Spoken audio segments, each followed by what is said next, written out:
Matthew 27:11-26.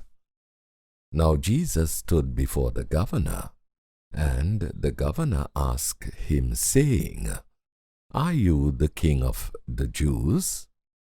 Jesus said to him, Yes, it is as you say.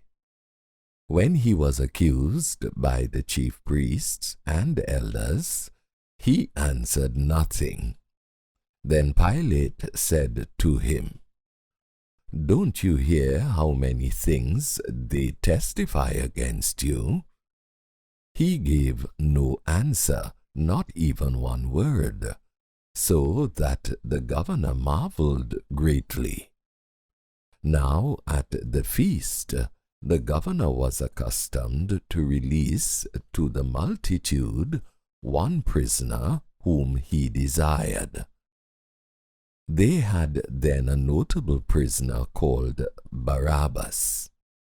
When therefore they were gathered together, Pilate said to them, Whom do you want me to release to you, Barabbas or Jesus, who is called Christ?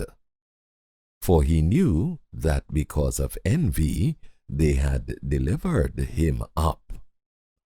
While he was sitting on the judgment seat, his wife sent to him, saying, Have nothing to do with that righteous man, for I have suffered many things this day in a dream because of him.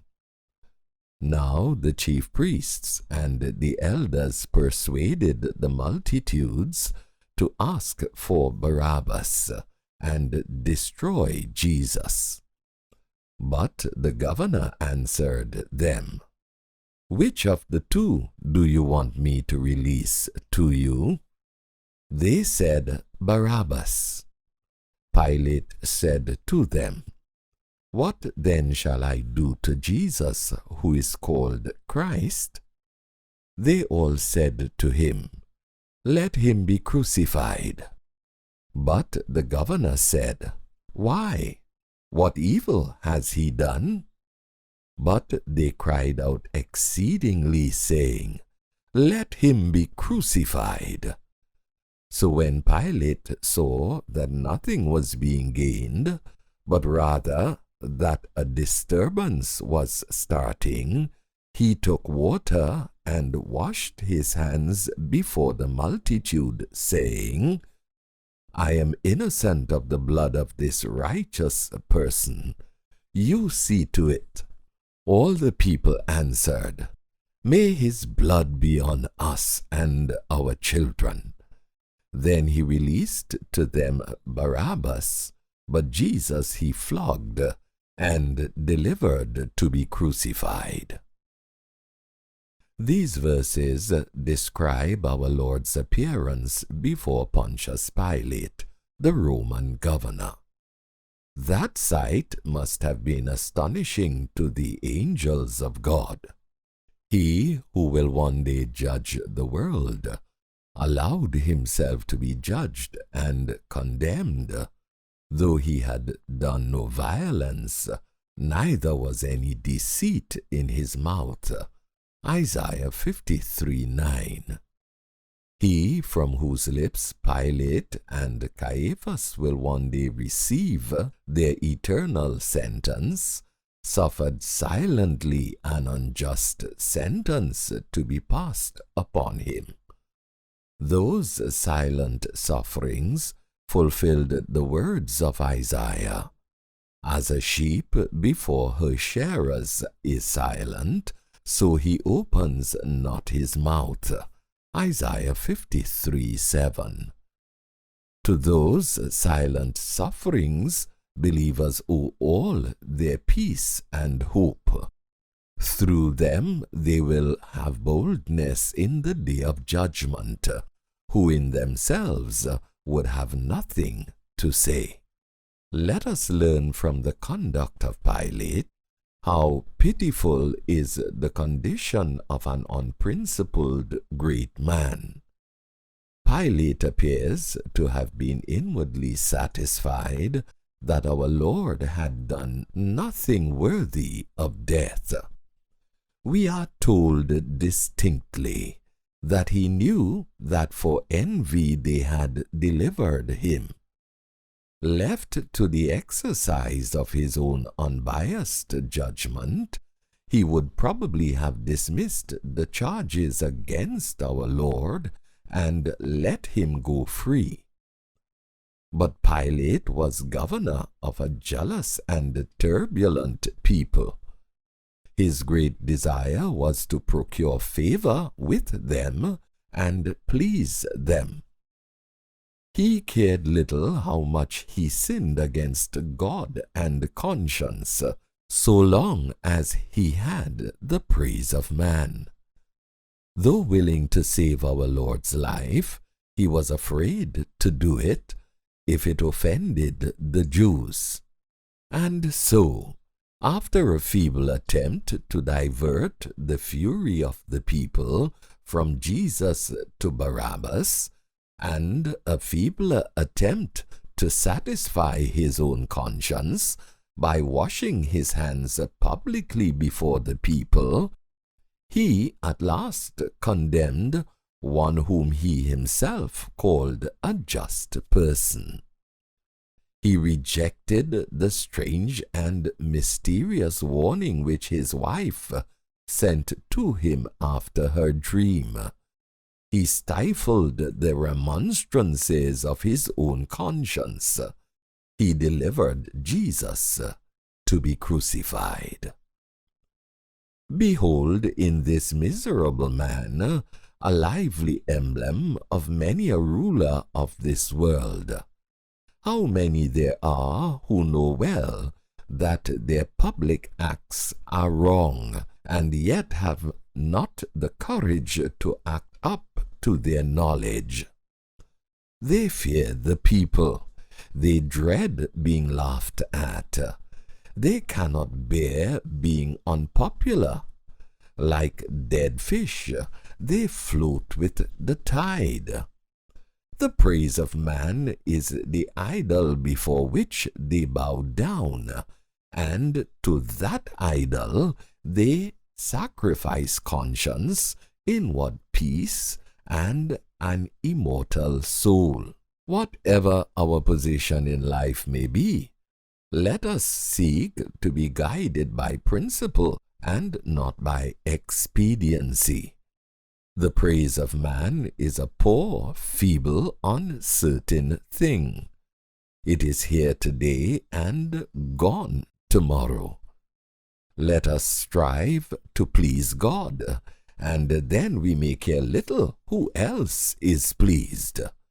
Let us fear God, and then there is none else of whom we need be afraid.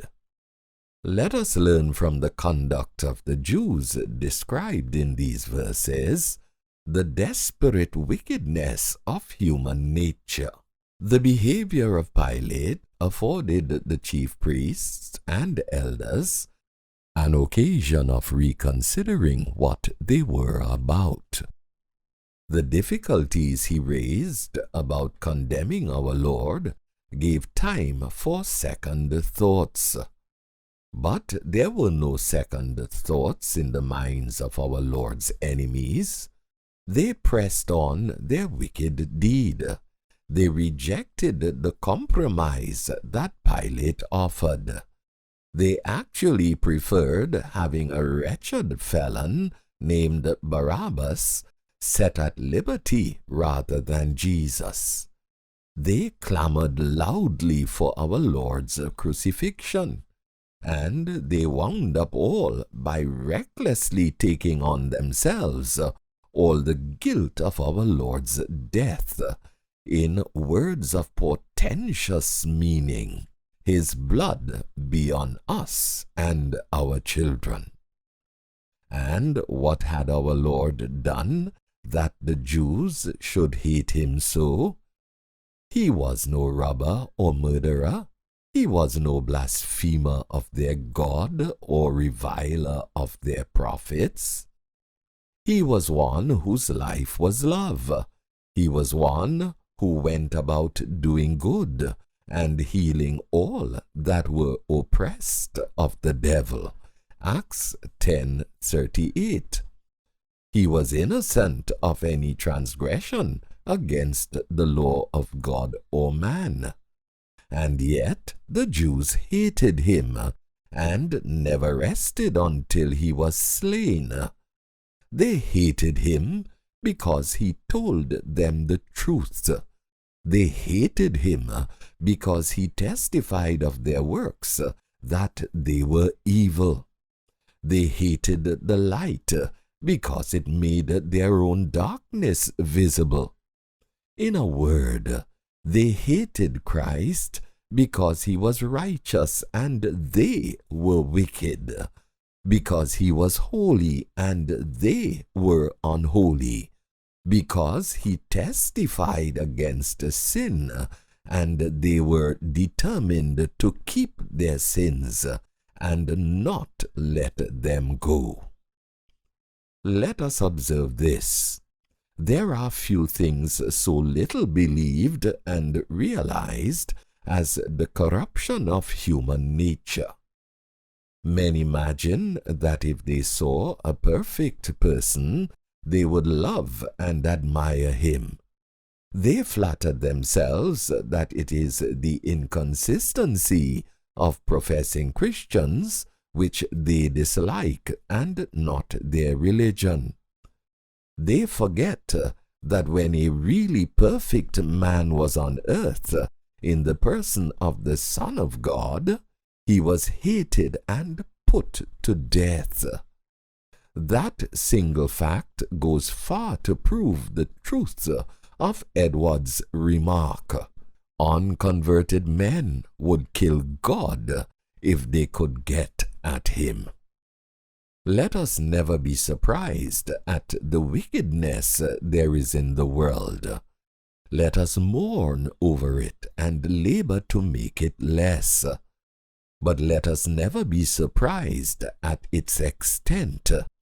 There is nothing which the heart of man is not capable of conceiving, or the hand of man of doing.